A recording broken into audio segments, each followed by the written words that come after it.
Now what Gies means is what those students are doing out there, their dreams or aspirations, what the faculty and administration is doing to allow them to be able to achieve those dreams and aspirations. And so I'm so glad we did it because I don't look at it as my name. Yeah. However, what I do feel is I have a responsibility to be a part of helping in every way, shape, or form. So whenever the team here at Gies calls me up and says, hey, we need your help, I'm here. This is the Gies Download, a podcast from the University of Illinois' Gies College of Business.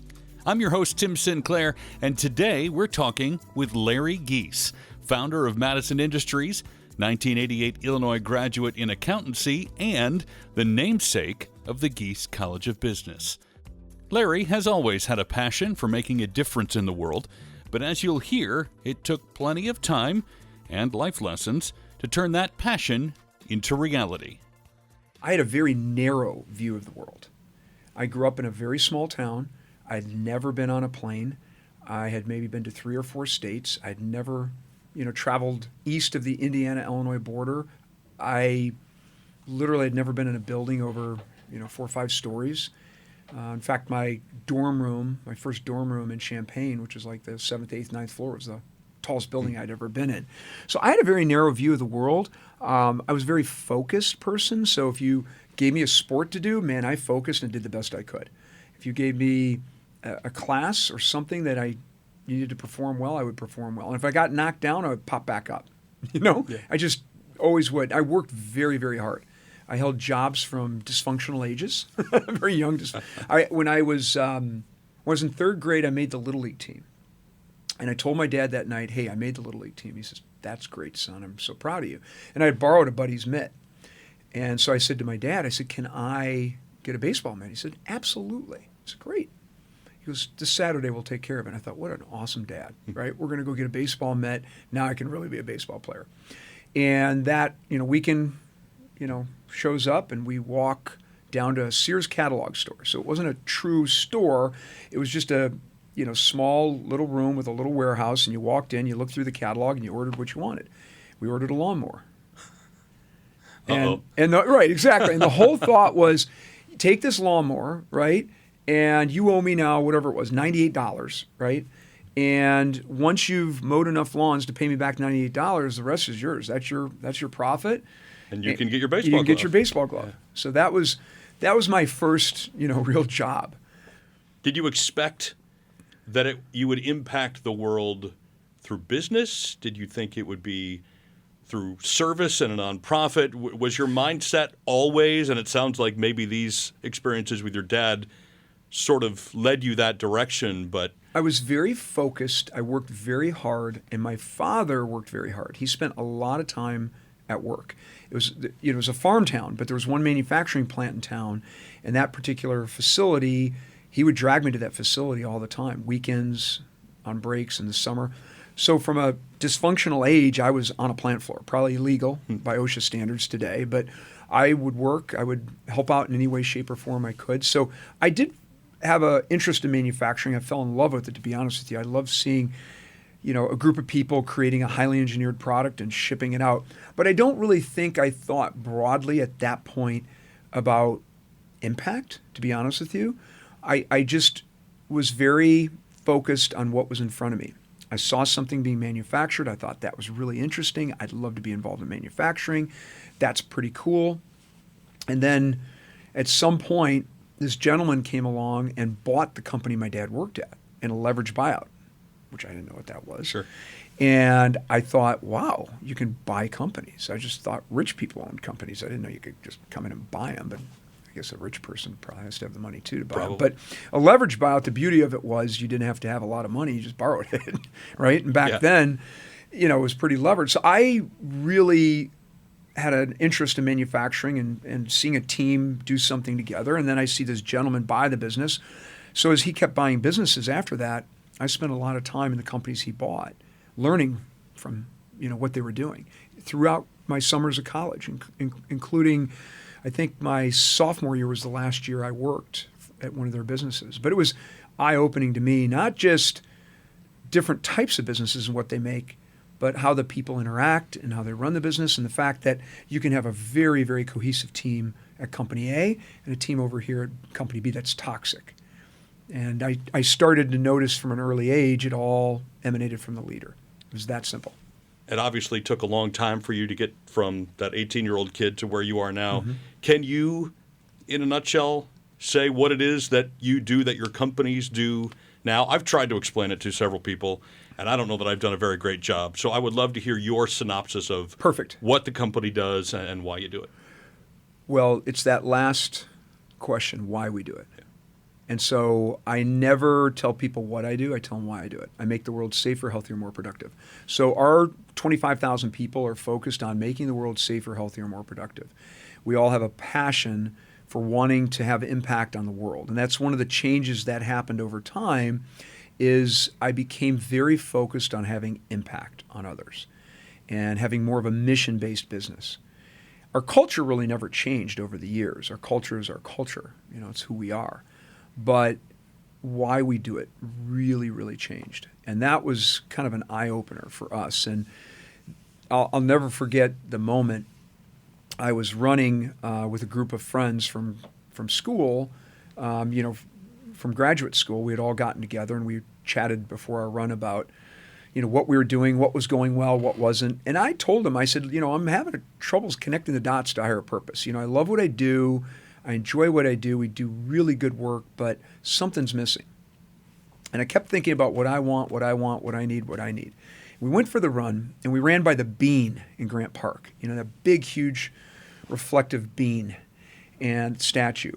And someone stopped us in our running group and took a picture of our reflection. I didn't think much of it. And later that night, they sent a picture around, and what I noticed is I did notice, the six of us standing in front of the bean, right, the reflection. But behind us, there was like 100 school kids.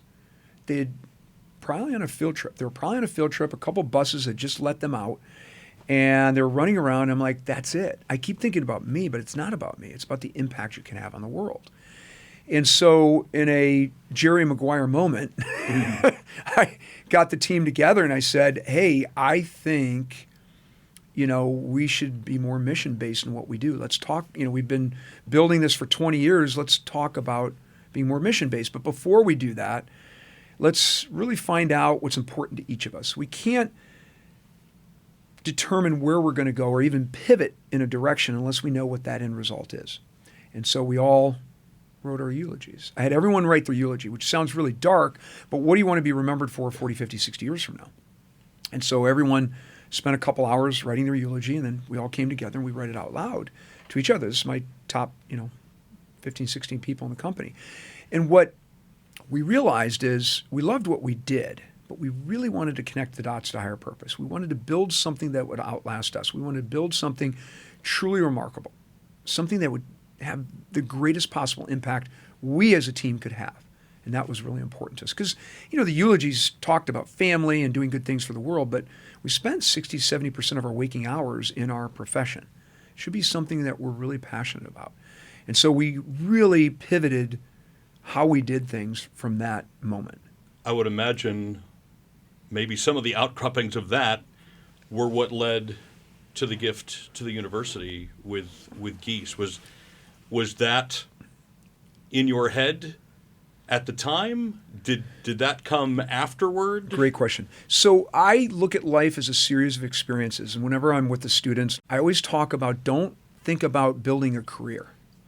Think about a series of experiences. I mean, you have this with what you've done, right? And, you may not have thought, I'd love to interview you. Actually, Tim, can I do that? We'll do that next time. You may not have thought when you're 18, I want to be a sportscaster. Did you? No. I was an architecture student. Right. Yeah. So you start putting experience together, or an opportunity pops up that you never would have thought of or asked for. And I always tell students, take those, right? As long as they're not illegal and they're safe, take those, right? And so I was 22. I was working in the city of Chicago. And one night, I was kind of packing up my stuff, and a friend of mine, he wasn't a cube mate, he was a couple cubes over from me, came over and said, hey, do you want to go tutor with me out on the west side of Chicago? I said, yeah, actually, I'd like to do that. And my second date with my wife on campus, we went to tutor at the YWCA here in Chicago. It's literally right by her sorority. And so she had taken me to do that once, and he asked, hey, do you want to go do this? And I'm like, yeah. Now, I could have kept working. I could have gone for a run. I could have said, no, hey, not tonight. I'm busy.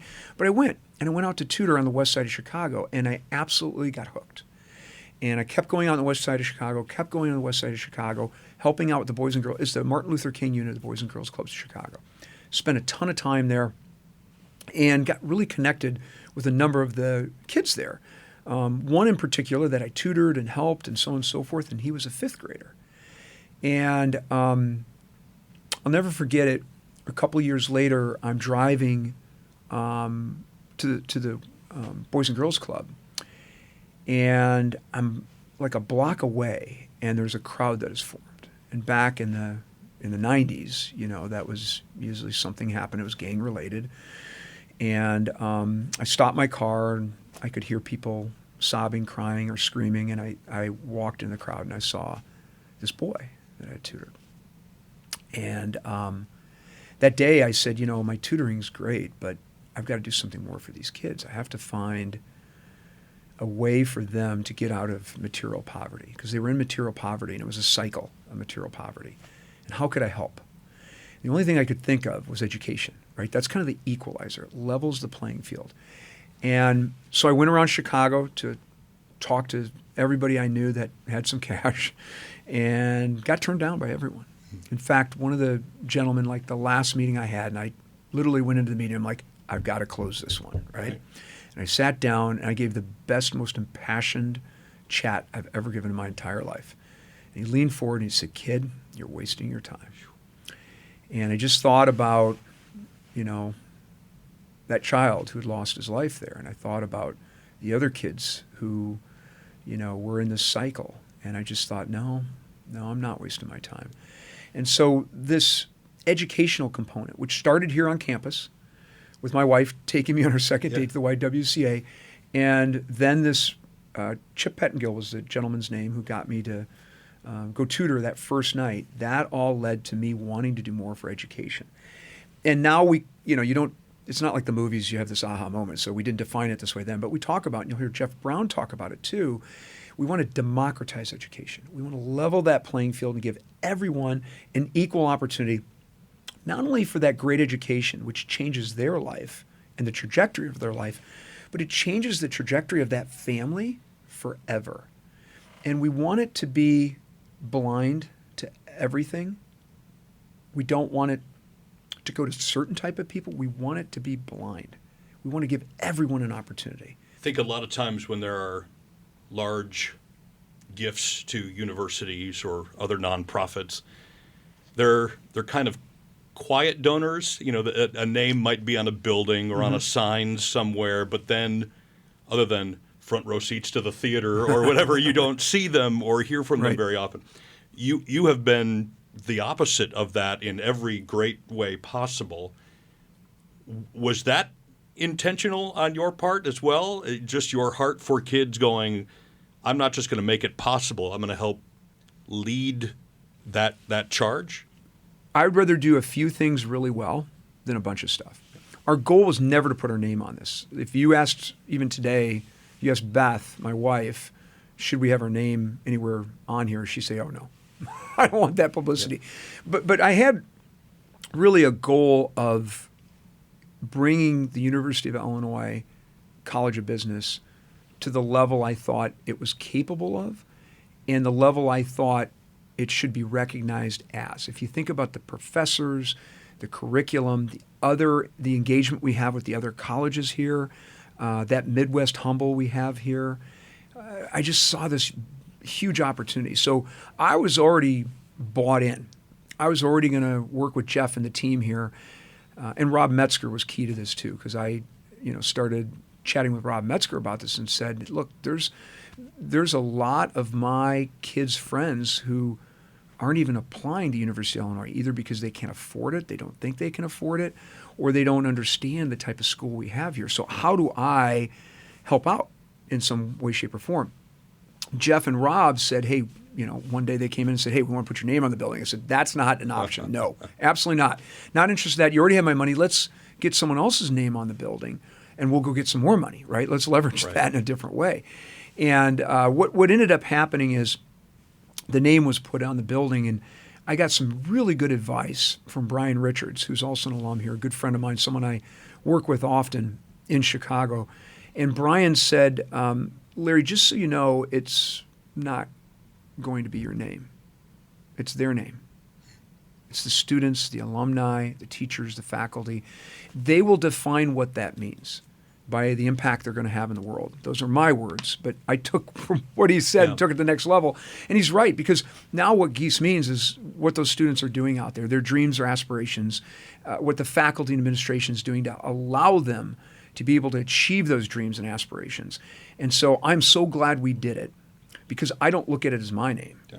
However, what I do feel is I have a responsibility to be a part of helping in every way, shape, or form. So whenever the team here at Gies calls me up and says, hey, we need your help, I'm here. You and I have done that. You and I have done a lot together, and we have a lot of fun doing this. But I will tell you, and I want to be honest, I get way more out of it than I probably put into it. I give it my all, but I learn so much when I'm down here. The energy I get tomorrow at work, I will have a different energy because I was here. I was looking into the eyes of these students. I was seeing what this almost sparkle in their eye, this gleam in their eye that they want to do good for the world. And these students push us, young people push us to do better. Obviously, the school has made great strides and has been recognized in every conceivable way in recent years. But what's your goal? Do you have 5, 10-year, 20-year plans, dreams, thoughts about what Gies can become based on how far you've come so far? Well, the team has just a phenomenal long-term plan here, and I'm fully supportive of that, and I'm here to help them get there. I will tell you that the strides that have been made in such a short period of time are unlike anything I would have ever imagined. The talk across the country is about this business school and about how the students are truly talking about purpose. The students who we attract are talking about purpose, and they spend their 4 years trying to define what that's going to mean, or 5 if they're in the accounting program. And what's really neat about that is if you talk about the culture of Gies, you talk about our mission here at Gies, if you talk about it, you'll attract people that want to be a part of it. And then they talk about it, and it just perpetuates. And so I think the team's done a good job of that. I will use my words to tell you what the team's plans are, and I'm 100% aligned with it, is we want to be the best place for purposeful leaders to find their why and go have impact in the world. Those are my words for what they're trying to do, and they have more eloquent words than I do, but that's what we want. We want these students to be able to have impact, and we want to have more impact. You know, Stephen Weimer, he was a fraternity brother of mine here. He was a senior. He was my mentor when I was a freshman. And what he's done to build that other building, or to put the money up to build that other building, is phenomenal. And Steve's putting up the big chunk of that. But I was looking at a list today. It must be, 60, 70 alums who are putting that money up. And what's really neat is, I'd say a third of those names, maybe 40%, I recognized. And it's like this age of University of Illinois business graduate is coming back and saying, I got so much here, and I want others to have that same opportunity. And it's those alums coming back, and not only the money, giving the time. I walk down the hallway here, and I'll see someone I went to school with and worked with in Chicago.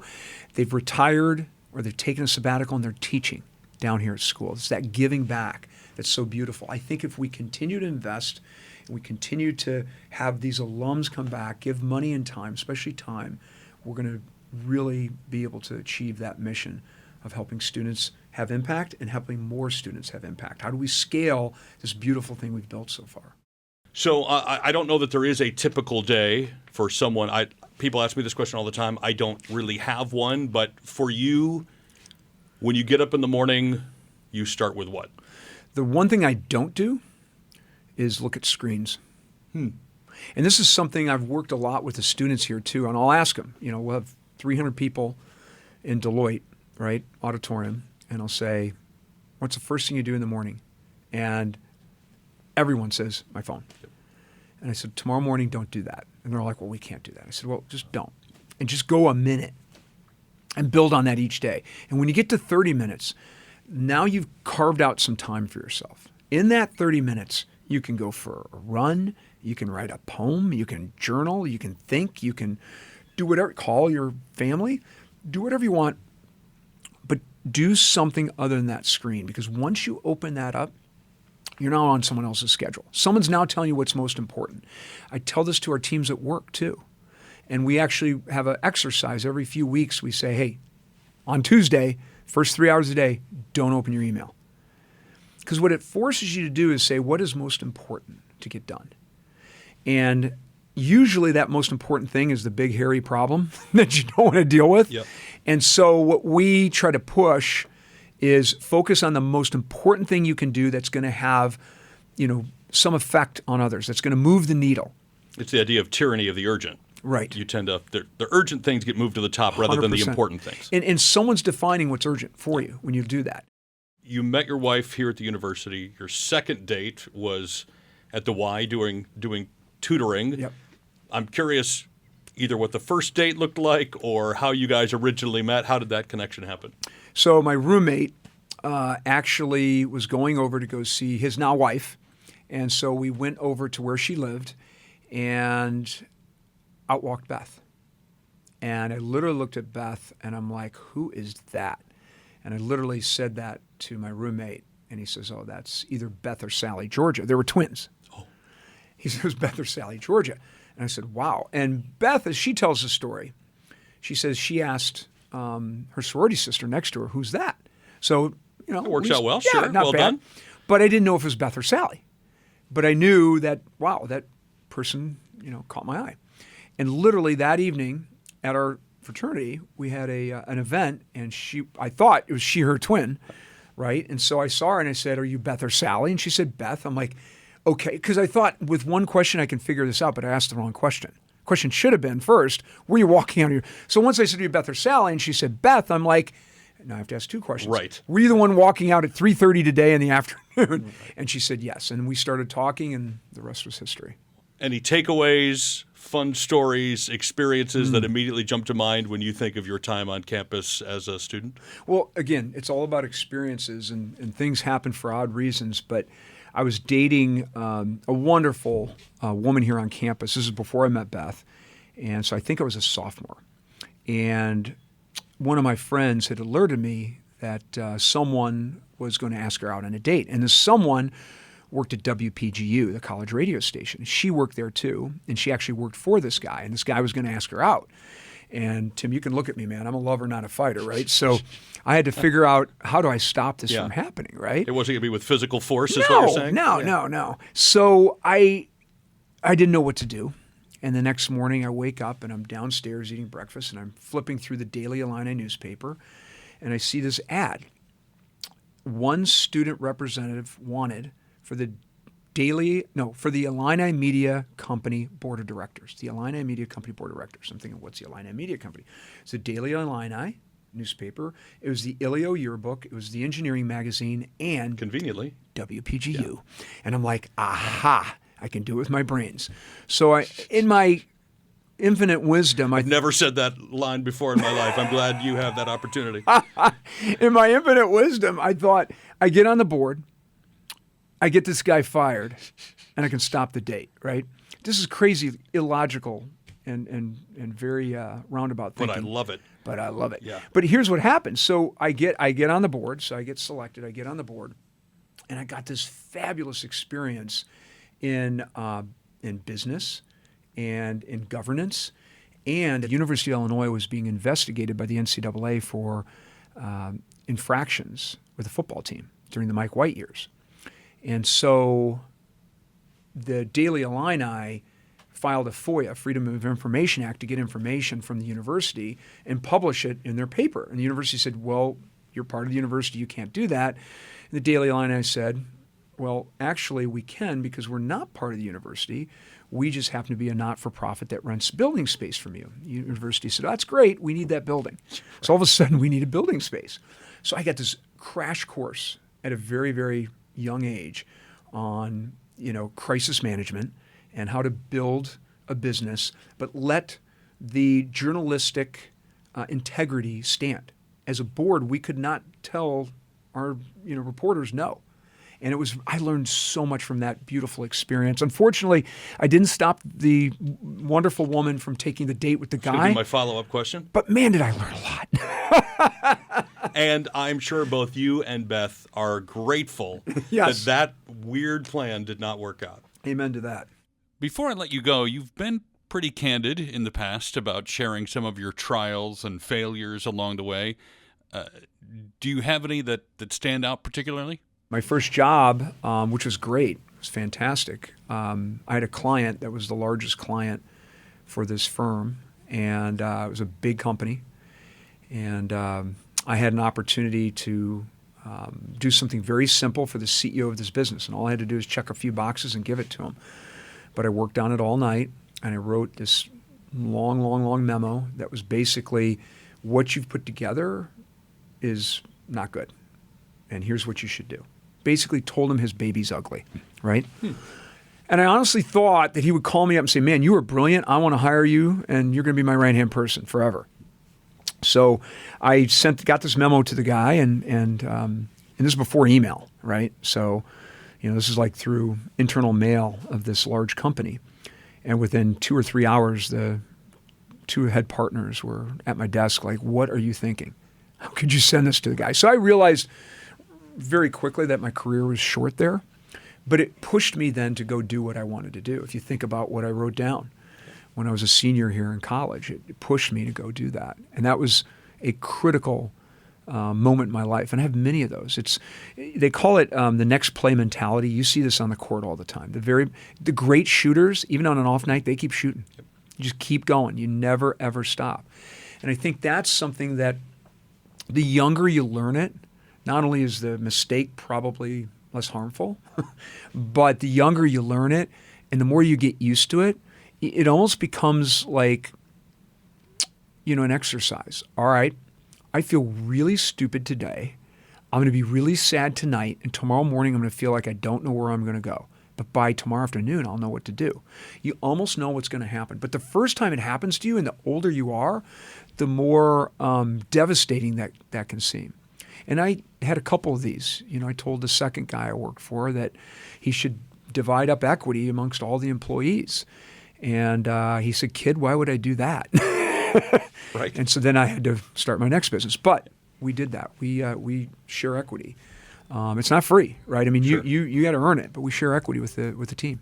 So you can add to the list of advice to students, don't call your boss's baby ugly. Yeah, that's a really bad idea, Tim. That's all for today's episode, with a huge thank you to Larry Gies for his time and candor. Please be sure to join us for the next Gies Download, but in the meantime, you can learn more about the Gies College of Business at giesbusiness.illinois.edu.